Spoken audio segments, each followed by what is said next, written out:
कुरान ने 1400 साल पहले बता दिया था हमें पहाड़ों का राज, जिसे अब साइंस मानता है। सोचिए अगर जमीन हमारे नीचे हिलती रहे बिना किसी स्टेबिलिटी के तो क्या होगा। आज हम जीते हैं एक स्टेबल अर्थ पर, लेकिन कभी सोचा है कि इस स्टेबिलिटी का राज क्या है। कुरान ने 1400 साल पहले एक ऐसी बात कही जिसे साइंस ने सिर्फ कुछ ही सालों पहले प्रूव किया है। हम बात कर रहे हैं पहाड़ों की। सिर्फ खूबसूरती नहीं बल्कि जमीन का बैलेंस है। तो आइए चलते हैं इसके बारे में कुरान क्या कहता है। अल्लाह ताला कुरान में फरमाता है, क्या हमने जमीन को फर्श नहीं बनाया और पहाड़ों को उसके लिए मीख यानी कि नेल्स मतलब होता है जैसे कील लकड़ी को थामने और स्थिर रखने के लिए होती है, वैसे ही पहाड़ जमीन को स्थिर यानी कि स्टेबल रखने के लिए बनाए गए। एक और जगह कुरान में फरमाया गया, और उसने जमीन पर पहाड़ डाल दिए ताकि ये तुम्हारे साथ हिलती ना रहे। सोचिए एक किताब 1400 साल पहले, जब ना माइक्रोस्कोप था ना टेलीस्कोप ना अर्थ साइंस, वो कैसे इतनी गहरी साइंटिफिक बातें कह सकती है। अब जान लेते हैं कि इसके बारे में साइंस क्या कहता है। मॉडर्न जियोलॉजी के मुताबिक अर्थ के प्लेट्स कॉन्स्टेंटली मूव कर रहे हैं। यही मूवमेंट अर्थक्वेक का मेन रीजन है, मींस भूकंप का मेन रीजन है। माउंटेन्स एक्चुअली अर्थ के क्रस्ट के कॉलिजन से बनते हैं, जैसे हिमालय जब इंडिया और यूरेशियन प्लेट्स टकराए।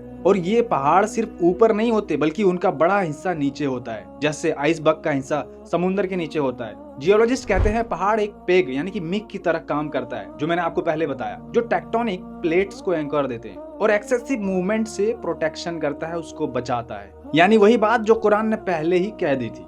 अब मैं आपको इसके ऊपर एक रियल स्टोरी बताता हूँ। कुछ साल पहले आया नेपाल में एक भूकंप के बारे में।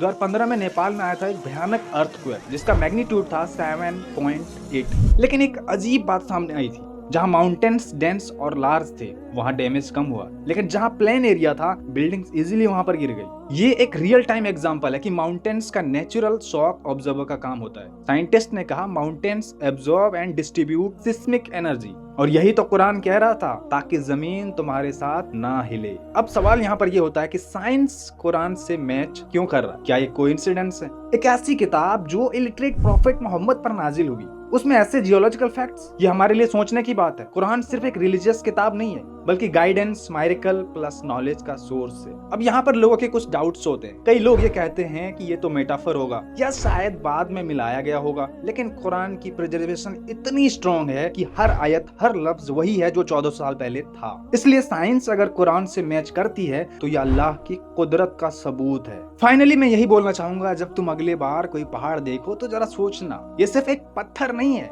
यह अल्लाह की रहमत है तुम्हें, जो भूकंप से प्रोटेक्ट करता है, अर्थक्वेक से बचाने का सिस्टम है। और इस बात को एक किताब ने बताया जब दुनिया अंधेरों में थी। कुरान जो हर दौर के लिए। अगर आपको लगता है कुरान और साइंस का ये कनेक्शन अमेजिंग है तो शेयर जरूर करें, शायद किसी का ईमान जग जाए। फिलहाल मिलते हैं नेक्स्ट वीडियो में।